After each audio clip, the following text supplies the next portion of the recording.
مثلا انا عندي عايزه اغسل مثلا بعد 5 ساعات مثلا. هي طبعا بتبتدي من 3 ساعات لحد 19 ساعه.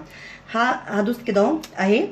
كده هي خلاص حطيت البرنامج بتاعي، ظبطت البرنامج بتاعي مثلا، وحطيت المسحوق بتاعي ودوست على الباور، وبعد كده دوست على السلام عليكم ورحمه الله وبركاته.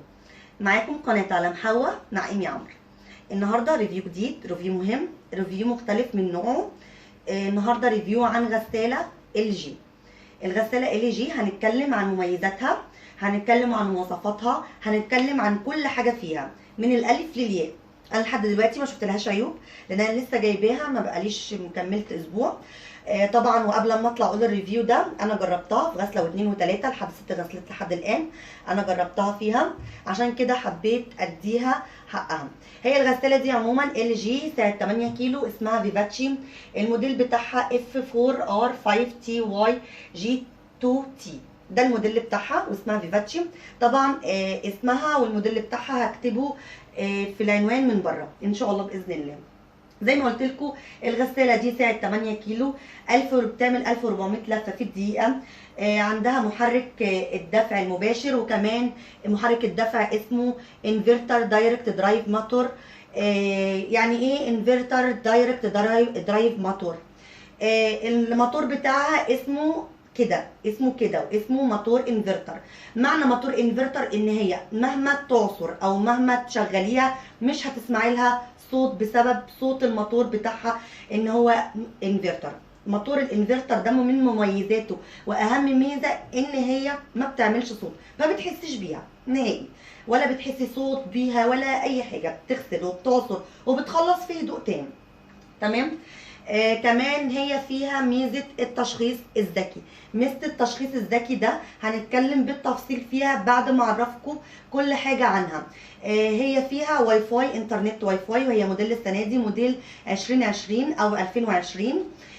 هكلمكم عن المميزات دي كلها بالتفصيل بتاعت الواي فاي لما اوصل للجزء ده، وبالتفصيل الممل ان شاء الله باذن الله. طبعا زي ما احنا شايفين كده عليها كمان ضمان 10 سنين. عليها ضمان 10 سنين، ودي بتديها ال جي لاي اجهزه عندها، او بالاخص اجهزه الغسالات، الاجهزه الجامده دي 10 سنين ان شاء الله باذن الله. معانا 10 سنين للضمان بتاعها. تمام. تعالوا بقى نتكلم في كل حاجه فيها. طبعا هي اسمها زي ما قلت لكم ان اسمها فيفاتشي. طبعا نيجي اول حاجه لسعه الحله. بصوا الحله دي المفروض سعه اكبر 8 كيلو. اي نوع حله بنلاقي فيها، انا طبعا كان عندي غساله اوتوماتيك قبلها فكانت 6 كيلو، كنت حاسه ان هي كبيره لانها كانت بالعرض. الحله بتاعتها ما كانتش بالطول كده، كانت الحله بالعرض، فكنت ايحاء او حاسه ان هي اكبر.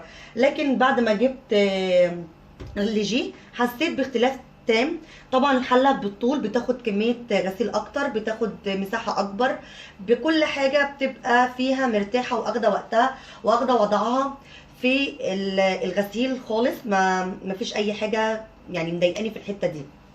بصوا كمان التقسيمه من جوه بتاعت الحله دي، الاخرام دي بتاعت البخار او الستيم بتاعها، لان هي كمان من مميزاتها ان هي بتعمل بالبخار، وبتعمل كمان تربو ووش 360 درجه. معنى التربو ووش ان هي بتلف لفه كامله ب 360 درجه، ودي من اهم ميزاتها. وكمان فيها ميزه الاي دي. يعني ايه ميزه الاي دي؟ عنايه ذكيه مع حمايه اكتر للقماش بنسبه 18%. يعني بتحافظ على القماش وبتحافظ على المنسوجات بنسبه 18%. طبعا هم اختبروها لما رحت طبعا اشتريها من المعرض بتاعهم. قالوا لي كلام كتير عنها، طبعا بردده لان انا فعلا جربت. هم اختبروها مع فيرجنين مختلفين قبلها، لقوها ان هي مميزاتها اكتر. طبعا بتعمل بالدفع المباشر بتقنيه الاصطناعي في 3 دورات زي القطن والنسيج المختلط والعنايه السهله. بمعنى ايه؟ بمعنى ان انا قلت لكم ان هي فيها تقنيه او الاي دي دي اللي هي بتكتشف الوزن. لو حطيتي وزن غسيل زياده هي بتكتشفه اوتوماتيك على طول، بيطلع لك ايرور في الشاشه هنا اهو، بتطلع لك ايرور ان في حموله زياده لازم تقللي الحموله دي. يبقى اول حاجه في تقنيه الاي دي دي اللي هي الوزن، بتقولك ان في لا في وزن زياده، وقفيني خرجي مني غسيل. دي اهم ميزه طبعا. ودي الميزه دي مهمه جدا، دي بتطول في عمر الغساله وبتطول في عمر الموتور لما بتكتشف حموله زياده. تمام. وبتختار الحركات المثلى للقماش بنفسها. بمعنى ايه؟ بمعنى لو انت عندك نسيج مثلا زي الحرير، مش هتلفلك 1400 لفه، اللي هو السبين مش هتلفلك خالص سبين 1400 خالص، هي اوتوماتيك لوحدها، يا هتعمل نص سبين يا هتعمل اقل لفه اللي هي 400 لفه. يبقى دي برضو تاني من مميزاتها من الاي دي دي. تمام. تعالوا نتنقل على الطاقه والاضرار بتاعتها. هي فيها 16% اقل نسبه تلف بالنسبه للفرجنات اللي قبل كده، او بالنسبه لمميزات الغسالات اللي قبلها. اقل نسبه تلف فيها 16% للملابس. دي ميزه مهمه جدا جدا جدا. وكمان فيها وقت الغسيل بنسبه 38% توفير، بتوفر في وقت الغسيل. زي مثلا لو الغساله اي غساله اوتوماتيك عاديه بتغسل في 3 ساعات، هي بتوفر ال3 ساعات دولت بتخليهم مثلا ساعتين الا او ساعتين. فالنص ساعه الزياده دي او الساعه الا دي الزياده دي برضو بتوفر لي في الطاقه، وبتوفر لي في الكهرباء، وبتوفر لي في كل حاجه، وبرضو بتطول من عمر الغساله عندنا. فيها 28% توفير الطاقه بالنسبه ليها، ودي حاجه جميله جدا. هي طبعا لو احنا لاحظنا هنا اهو من تحت خالص هي مكتوب عليها A بلس، يعني موفره للطاقه. تمام. واللي عجبني كمان ان هي تصميم الازاز او الباب بتاعها الخارجي، تصميمه اللي هي فيه 2 من الازاز، 2 ازاز فامي، واحد فامي من بره اهو وواحد من جوه. انا مش عارفه باين في الكام ولا لا. ده كمان تصميمه جميل جدا وحاجه كده تحفه تحفه تحفه تحفه. تمام. فيها حاجه كمان ان هي فيها خاصيه بتاعه الحساسيه. بصوا هنا اهو، عناية ضد الحساسية. نقرب الكاميرا، هقفل كده باب الغسالة. تمام اهو. عناية ضد الحساسية دي بتعمل ايه؟ اولا هي بتزيل المواد المثيرة للحساسية بنسبة 99.9%، يعني هنقدر نقول 100% تقريبا. بتزيل الحساسيه اللي في الملابس بتاعت البيبيهات، او اي حد عنده حساسيه صدر. مثلا احنا مثلا حد عندنا مربي حيوان اليف زي قطه زي كلب، اي حيوان ليه شعر او وبر، والبني ادم ده مثلا طبعا شعر القطط وشعر الكلاب بتبقى لازقه في الهدوم معظم الوقت عندنا، وفي ناس عندهم حساسيه من الموضوع ده. فانا بشغل الغساله على عناية ضد الحساسيه للناس اللي هم عندهم حساسيه في صدرهم او حساسيه عموما في جسمهم، عشان خاطر يعني تشيل الموضوع ده او ما تثيرش الموضوع ده فيهم. دي حاجه جميله جدا جدا جدا، وحاجه في منتهى الجمال، وحاجه في منتهى الروعه.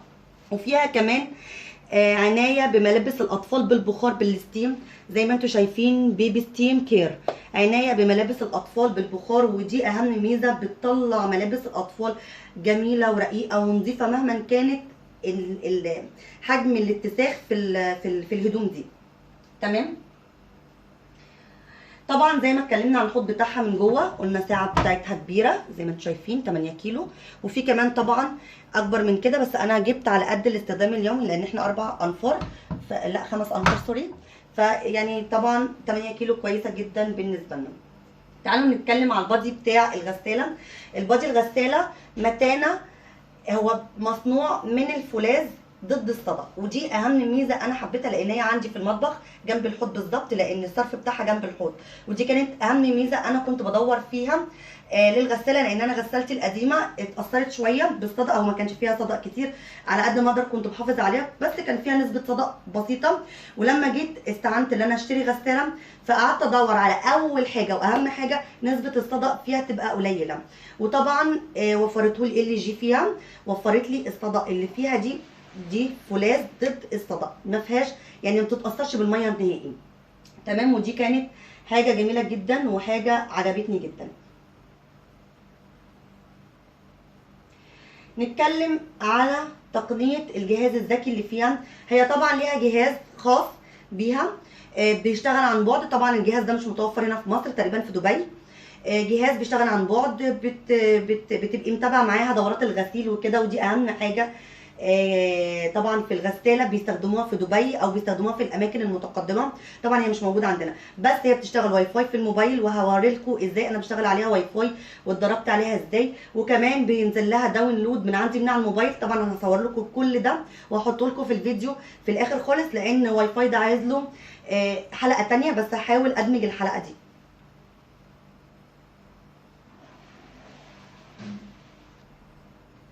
دلوقتي احنا كده اتكلمنا عن مميزات الغساله، مواصفات الغساله، نوعها ايه، الموديل بتاعها ايه، كل حاجه.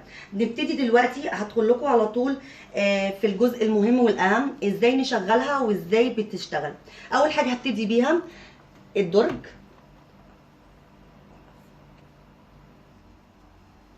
ادي الدرج اهو. بصوا هنا طبعا قبل ما بتبتدي دوره الغسيل هحط هنا المسحوق. بصوا عشان انا استخدمتها 6 مرات، هحط هنا المسحوق هنا. ومن مميزاتها برضو نسيت اقول لكم ان انتوا ممكن تعملوا دوره تانية او تغسلوا مرتين، غسلتين وعصرتين وكل حاجه في هنا اهو. هنا هنزود مسحوق تاني. هنا بنحط المعيار كوبايتين او كوبايه وربع في الغسيل العادي.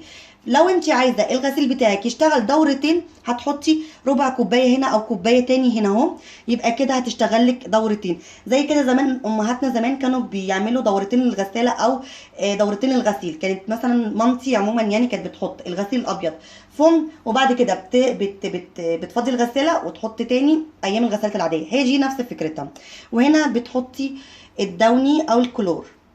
فطبعا انا ما كنتش بعرف احط الدوني والكلوركس مع بعض، فجبت حليت المشكله دي عندي. جبت اللي هو الباودر، مش حاضرني اسمه دلوقتي، فانيش فانيش باودر. كنت بحطه مع المسحوق هنا اهو، وبيخلي الغسيل زي الفل. وهنا بحط المعطر اللي هو الدوني او اي معطر عندك. طبعا لو حابه ان انا مثلا عايزه اغسل الدرج، بدوس ضغطه كده اهو، ادي الدرج خرج معايا بكل سهوله، واغسله واعمله كل حاجه. طبعا انا بحط زهره في الغسيل الابيض، برضو الزهره دي انا بحطها مع المسحوق، يبقى بحط فانيش وزهره مع المسحوق. اللي حابه تعمل الخطوه دي تعملها، مش حابه خلاص، بس انا اتعودت على كده. تمام. ده بالنسبه للدرج. تشغيل بقى الغساله، هنشغل الغساله من هنا، هنديها الباور. ادي الباور اهو. تمام. طبعا عندي دورات غسيل ياما قوي، تقريبا 13 دوره او 14 دوره، ما عدتهمش بالظبط بصراحه، بس اهم حاجه شامله الغسيل كله، او انا عايزه الغسيل كله حطاه في الدورات بتاعها المتقسمه دي. اول دوره البخار اللي هي ستيم سايكل كوتون. تمام. ده للقطنيات اللي هي زي الهدوم القطن البيضاء، دي اول حاجه. تاني حاجه طبعا انا عايزه اشغلها اهو، بحطها هنا كده زي ما هو واشغل، وبعد كده بدوس هنا اهو بلاي،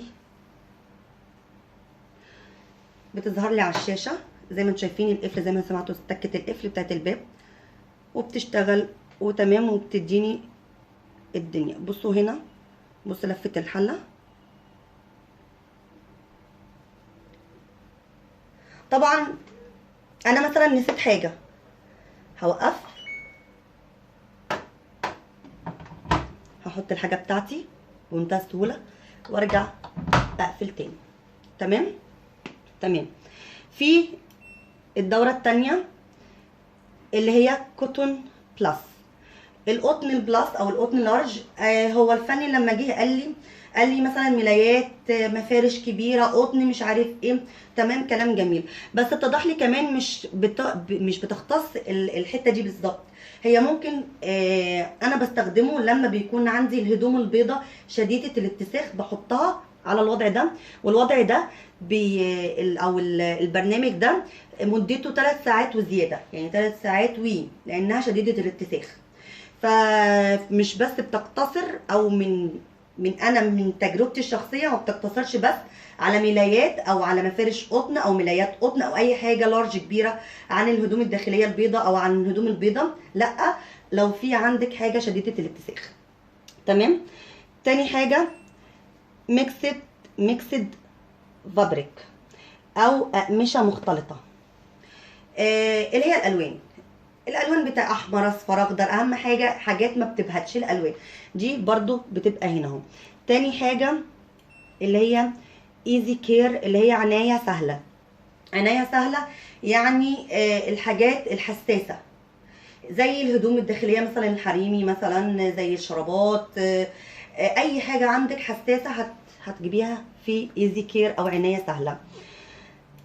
سايلنت ووش دي او غسيل هادئ، معناها ان انا مثلا انا عايزه انام مثلا، او عايزه بالليل وعايزه اشغل الغساله وادخل انام، هنشغل الغساله على سايلنت ووش وهي بتظبط نفسها، لان فيها سنسور زي ما قلنا بيحس بالغسيل وبيظبط اوتوماتيك. هي بتبقى متظبطه على دوره الغسيل بتاعها، وبتقل يعني درجه الحراره كمان بتاعتها ما بتقلش عن 40 درجه مئويه، والسبين بتاعها اللي هي اللفه او العصر ما بتقلش عن 800 لفه زي ما انتم شايفين اهو في الايزي كير 40 تمب اللي هي درجه الحراره، والسبين 800. ممكن انت تظبطي تاني يعني لو انت عايزه. تاني حاجه الرجي كير، عنايه ضد الحساسيه زي ما انا شرحتها لكم بالظبط في اول الفيديو. دي مثلا عندنا حيوانات اليفه، الحاجات الشعر بتاعتها وقع على الهدوم او ماسك في الهدوم، وعندنا حد عنده حساسيه من الموضوع ده، هي بتشيل الاتربه وبتشيل الوبر بتاع الحيوانات، او الوبر عموما اللي بيسبب الحساسيه في الصدر او المناخير او في الجسم عموما. هي بتشيل الموضوع ده خالص، وبيقدر الانسان بيتعايش جدا مع الهدوم، وما بيقلقش من موضوع الحيوانات الاليفه والحساسيه والوبر والكلام ده. بعد كده اللي هي بيبي ستيم كير، عنايه بملابس الاطفال بالبخار. دي تحفه التحف، يعني انا عندي بيبي طبعا، وطول الوقت حب ومشي وتوقيع وشوكولاته وبتاع.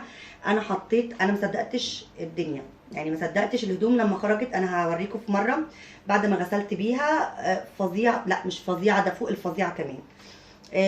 بتطلع الغسيل الفل كمان.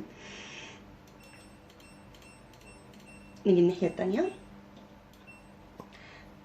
الملابس الحساسه ديليكاتس. الملابس الحساسه برضو عندنا هنا عنايتين بالملابس الحساسه، عنايه ايزي كير اللي هي العنايه السهله البسيطه، والملابس الحساسه اللي هي زي الحراير، زي القطنيات اللي هي ممكن تكرمش من اقل درجه حراره.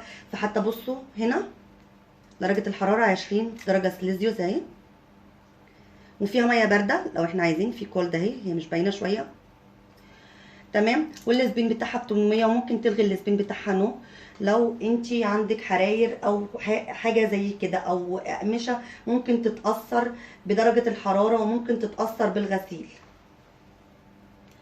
الحاجه بقى اللي حبيتها فيها اللي هي هاند وول، الغسيل اليدوي والصوف. دي حاجه كنت انا بعاني منها. انا عندي مفارش سوري مطرزه ومفارش هندي مطرزه، فكانت بتستدعي ان انا امغها، بس يا دوبك مجرد مغ كده بايديا. وده طبعا كان بالنسبه لي بما اني انتوخه، كان بالنسبه لي مشقه وتعب، عشان انا عندي طبعا اطفال وكده. فدي وفرت لي الميزه دي، هي بتعمل زي ما احنا بنعمل بالظبط في الغسيل، او بمعنى ان احنا بنقول متدارك في الغسيل، بتمغه ما بتلفهوش، هي بتمغ الغسيل وبتحافظ على التطريز فيه، وما بتخليش التطريز يقع ولا اي حاجه، بتحافظ عليه. انا استخدمتها طبعا عشان احنا في الصيف، انا استخدمتها في المفارش اللي هي الهندي والسوري اللي عندي، لقيت الدنيا لا تمام وما زي ما قلت لكم ان هي بتمغ الغسيل كده بالمتدرج بتاعنا، بتمغه وبتحافظ عليه جدا. وانا استخدمتها ما استخدمتهاش في الصوف طبعا لان احنا في الصيف زي ما قلت. استخدمتها في المفارش اللي عندي الهندي والسوري، ومليانه تطريز زي ما احنا عارفين، ومليانه شراشيب، لا حافظت على الموضوع ده جدا وحافظت عليهم. البرنامج اللي بعده سبورتس وير، اللي هي الملابس الرياضيه. دي الملابس الرياضيه بتحافظ عليها، اللي هي زي التريننج السبورت اللي هو الرياضي، بتحافظ عليها وما بتخليهاش الالوان بتاعتها تبهت او تخليها بهتانه، لا بتخليها كانها زي الجديده بالظبط. كويك 30، غسيل سريع في 30 دقيقه. يعني مثلا انا بستخدم عموما، يعني كانت عندي الخاصيه دي في الغساله عندي، بس كانت ربع ساعه. الغساله اللي قبل دي كانت ربع ساعه. دي انا عموما بستخدمها لما ببقى خارجه وجايه من بره، بنغير هدومنا، باخد الهدوم بتاعه الخروج واروح احطها، يا دوبك بتبقى معرقه بس، او ريحتها عرق، او ريحتها برفيوم، او اكلنا اكل سريع ووقع علينا كده ما بقعش ولا حاجه، بحطها في البرنامج دي اللي هو الغسيل السريع. تمام. ده ديفت اللحاف. طبعا بتاخد لحفه صغيره، ما بتاخدش كبيره، لان طبعا انا جايبه ال 8 كيلو، مش جايبه اللي هي ال 12 او ال 14 كيلو، فشيء طبيعي مش هعمل لود على الغساله. يعني مثلا ما تبقاش الغساله 8 كيلو واحط لها مثلا لحاف عامل 20 كيلو، ما تجيش خالص. لازم يبقى اقل من حجمها، من حجم الغساله ب 2 كيلو. مثلا زي المفارش اللي هي الصيفي، البطاطين اللي هي الدفايات بتاعت مفرش السرير، البطاطين الصغيره اللي هي 5 كيلو 6 كيلو كده بالكتير قوي. بس هي هتاخد الحاجات دي هتغسلها. تيوب كلين، تنظيف الحوض، ودي اهم حاجه في الغساله عموما، تنظيف الحوض او تنظيف الغساله عموما. دي بتاخد لها دوره خل كامله، بتبقى بتنظف الغساله من اي رواسب، وعموما بيتحط لها ملح ليمون وازازه خل في الدرج بتاع المسحوق. في الدرج اللي احنا بنحط المسحوق بنفضي ازازه خل، وبناخد حبه كده من ملح الليمون او ملح ليمون بمقام كوبايتين، بنحطهم مع الخل عشان تنزل لي اي ترسبات في الغساله. وطبعا ده بيحافظ على عمر الغساله بتاعتنا، وبيطولها وبتخليها من جوه زي الجديده. داون لود سايكل، دوره للتحميل. دوره للتحميل دي يعني لو عايزه اغسل غسيل زياده، زي ما انا قلت لكم في الحوض هنا مزوده بدوره غسيل زياده برضو في الدرج بتاع المسحوق، زي ما شرحت لكم في الاول خالص. لو انت عايزه تغسلي غسلتين او لفتين، بتحطي معيارين من الكوبايه ومعيار ثالث معاه، يعني 3 كوبايات او كوبايتين ونص من المسحوق بتاعك، بتحطيهم في الدرج. تمام. وبتشغلي البرنامج بتاعك هنا داونلود سايكل، هي اوتوماتيك بتحس بالملابس اللي فيها، لان هي بتقنيه التشخيص الذكي زي ما انا قلت في الاول، فاوتوماتيك هي هتبرمج الدنيا وهتشغل لك البرنامج المناسب ليهم. ده نيجي بقى للشاشه الديجيتال والمفاتيح اللي فيها. تمام. احنا كده هنرجع كل حاجه مكانها. تمام. عندي هنا التمب اللي هو درجه الحراره. درجه الحراره بتقلليها وبتزوديها زي ما انتم شايفين كده بتاتش كده او ضغطه. هنا كولد اللي هي الميه البارده، 20 درجة، 30، 40، 60 لحد 95 درجة. طبعا كل برنامج من دولت هي اوتوماتيك بتبقى مبرمجة نفسها على الغسيل، على عدد اللفات، العصر، درجة الحرارة، كل حاجة. انت مثلا عايزة تعملي الاوبشن زيادة ده من عندك، مثلا هي مثلا عاملة الغسيل على 95 درجة سلسيوس، انت عايزة تعمليها على 40، فانت بضغطه كده بكل سهوله هتعمليها. انتي تلعبي في الموضوع ده براحتك جدا. هنا السبين مثلا على 1400 اخر درجه من درجات العصر او اللفه. تمام. ممكن تلغي، تقولي نو مش عايزاها تعصر لي، او عايزه عصر حبه، يعني يا دوب تبقى عصرها نص عصره.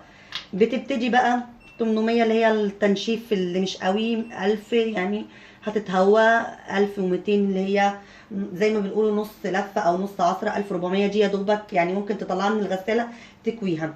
يبقى عندنا من 400 لحد 1400 لفه. تمام. تمام. نيجي بقى اول حاجه هنا انتنسيف دي زي نقع الغسيل. يعني انا خلاص حطيت المسحوق بتاعي، حطيت الدوره بتاعته، عايزه انقع مثلا الغسيل شديد الاتساخ عندي، عايزه انقعه، فبدوس على انتنسيف دي بتنقع لي الغسيل الاول، وبعد كده بتديهولي الدوره بتاعته الطبيعيه جدا جدا جدا.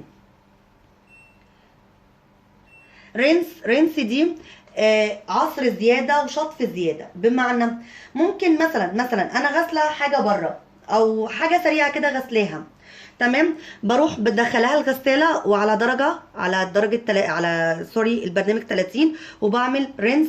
دي بتشطف لي شطفتين 3 كده هو ورا بعض عشان خاطر تطلع كويسه وتطلع الهدوم مشطوفه كويس ومعصوره. دي عصرتين او غسلتين زياده عادي، يعني ممكن تستخدمها ممكن تستخدمهاش، انا في الطبيعي يعني مش هستخدمها. بري ووش اللي هي الغسله الزياده زي ما قلت لكم هنا في انه في دوره التحميل داونلود سايكل. دي غسله زياده، يعني ممكن تظبطي البرنامج وتخليها تغسل غسله على الغسله اللي انت مظبطاها، يعني بدل ما تغسل مثلا 3 ساعات لا تغسلي 6 ساعات، غسله زياده عصر زياده هنا الزرار ده اد ايتم ده لو انت نسيتي حاجه مثلا في نص الغسله، نسيتي حاجه شراب مثلا او في فلوس مثلا في جيب بنطلون وات ايفر، اي حاجه نسيتيها بتعملي كده في نص الغسله، الزرار بتدوسي عليها وبتفتحي الغساله، باب الغساله بكل سهوله بتفتحي وبتحطي او بتشيلي الحاجه اللي انت نسيتيها وبتقفلي وبترجعي تعملي تاني اد ايتم. هنا عندك دايلي انت ده بيأخر مثلا سي انا عندي عايزه اغسل مثلا بعد 5 ساعات مثلا، هي طبعا بتبتدي من 3 ساعات لحد 19 ساعه. هدوس كده اهو اهي كده، هي خلاص حطيت البرنامج بتاعي، ظبطت البرنامج بتاعي مثلا وحطيت المسحوق بتاعي ودوست على الباور وبعد كده دوست على البلاي بتاعي وخلاص انا ظبطت الدايلي اند ال5 ساعات. هي هتبتدي بعد 5 ساعات هتشتغل اوتوماتيك لوحدها وتاخد دورتها، مفيش اي حاجه. زي ما انا قلت لكم بتبتدي من 3 ساعات لحد 19 ساعه. وفيها كمان ميزه، ممكن تكوني انت مثلا بره البيت مثلا وعايزاها تشتغل او تخلص قبل ما تيجي، بتظبطيها على التايم بتاعك لحد ما تشتغل، وعلى قرب ما تيجي تكون هي خلصت تتخرجي غسيلك تنشريه او هتكويه على حسب ما انت عايزه.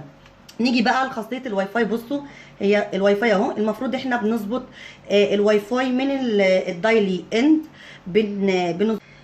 الواي فاي هتقدري تشغليه من الدايلي اند، بتدوسي عليه طبعا عشان انا اهو مفعلاه عندي على الموبايل، ودي اهم ميزه فيها ومريحاني جدا جدا جدا، وهصور لكم في اخر الفيديو بالتفصيل وانا جوه في الموبايل بعمل التطبيقات بتاعته وبشغل البرامج بتاعته هوريها لكم.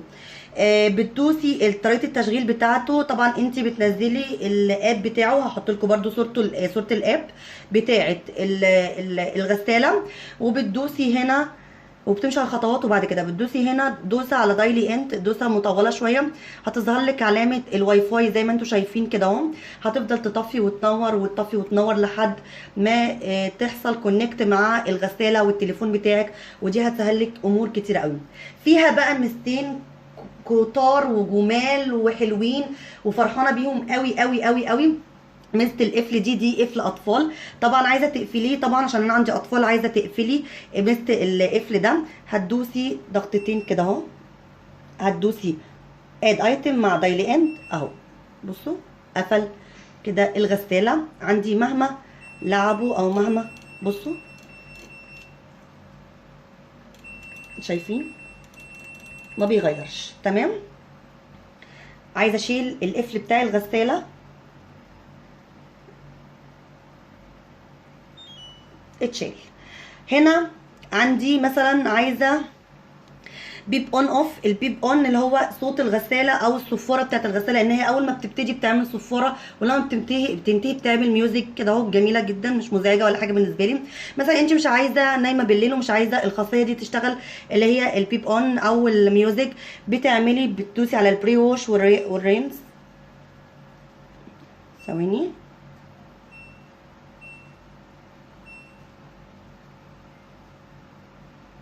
اهو، فعل خاصية عدم الازعاج بتاعت الرينج او الميوزك بتاعتها، وبنفس الطريقة. ودي اهم حاجة في الغسالة كانت عندي اللي هي خاصية قفل الاطفال.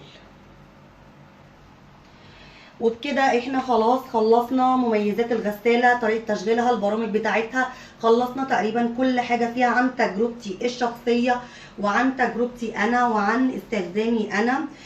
طبعا في فني زي ما قلت، طبعا في فني بيجي مع الغساله بيشرح لك وبيفهمك بتعملي ايه ومش عارف ايه، وكل حاجه في الغساله، بس مع استخدامك انت بتكتشفي مميزات. يعني انا الفني اللي جالي ما قاليش عن خاصيه الاطفال وخاصيه اللي هي البيب اوف او البيب اون اللي هو الميوزك بتاعتها، انا اللي اكتشفتهم باستخدامي وباستعمالي. الفيديو ما انتهاش لحد هنا، لسه في تكمله لما ادخل على الاب وهوريكم.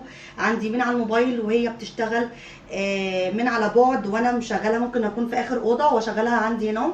طبعا بتشتغل ازاي؟ بحط البرنامج بتاعها وبظبطه من على الموبايل، بحط بس الغسيل والمسحوق وبشغلها من على الموبايل. تعالوا شوفوا هشغل. بصوا هنا قبل ما ابتدي ادخل على الاب عندي او على التليفون، اول حاجه طبعا انا حطيت خلاص الغسيل، حطيت، انا بفترض يعني ان انا نفترض ان انا حطيت الغسيل، حطيت المسحوق بتاعي، بدوس على زرار الباور.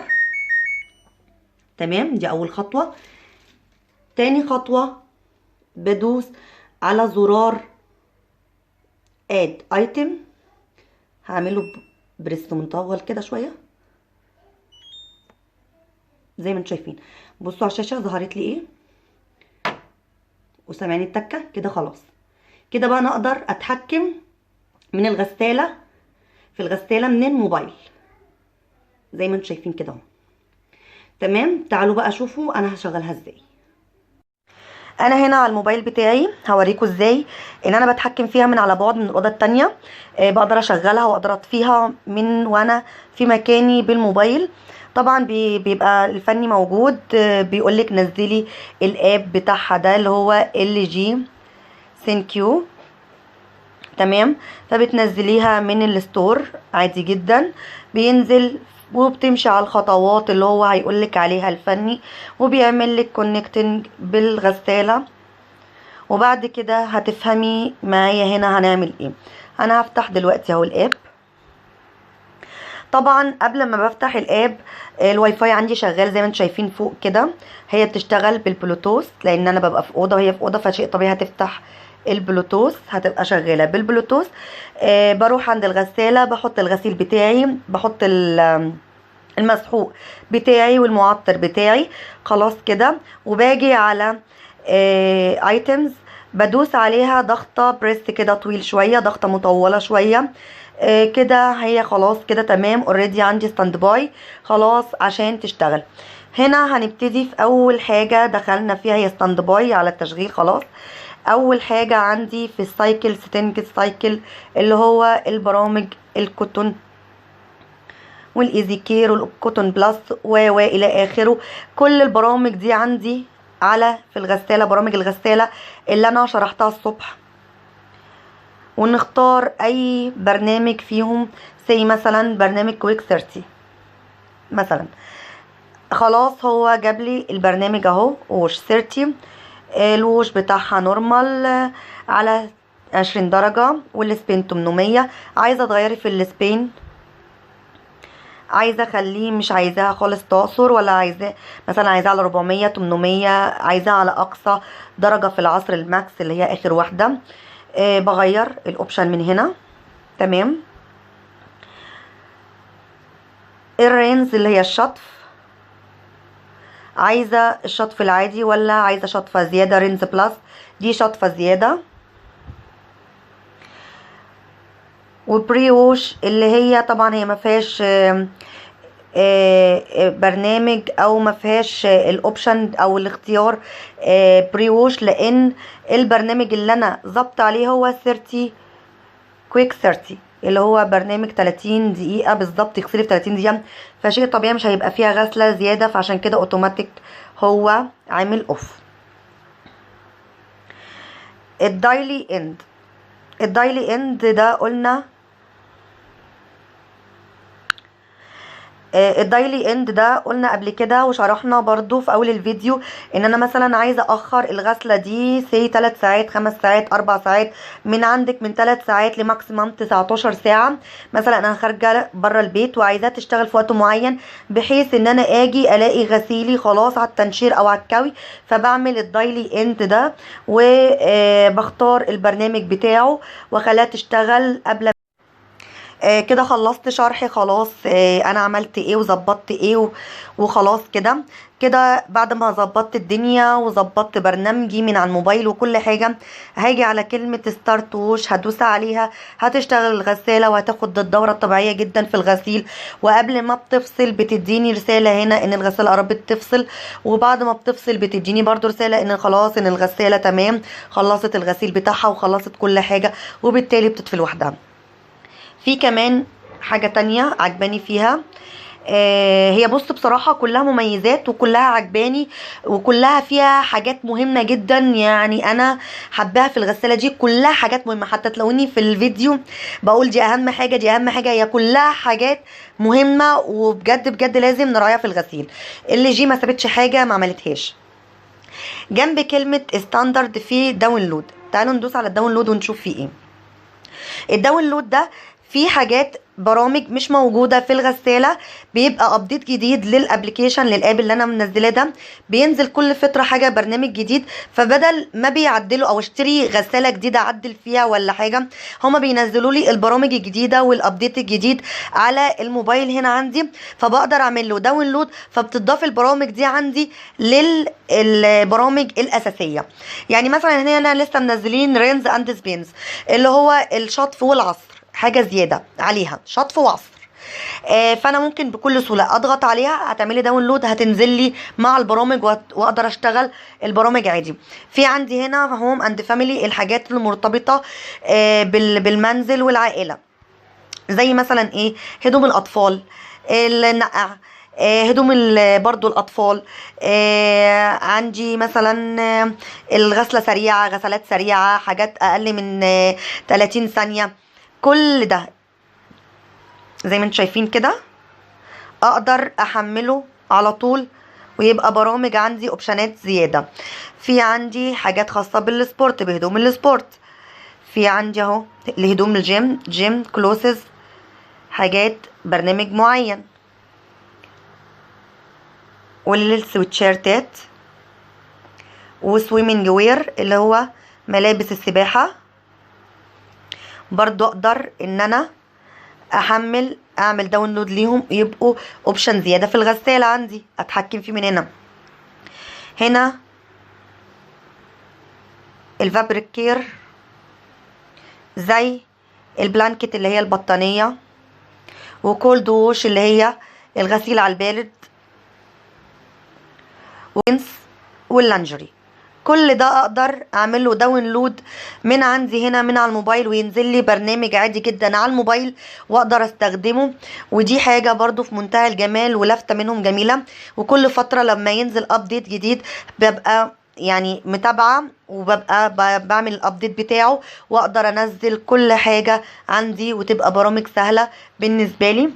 يا رب اكون فدتكم، ويا رب اكون قدرت اوصل طريقه التشغيل ومميزات الغساله.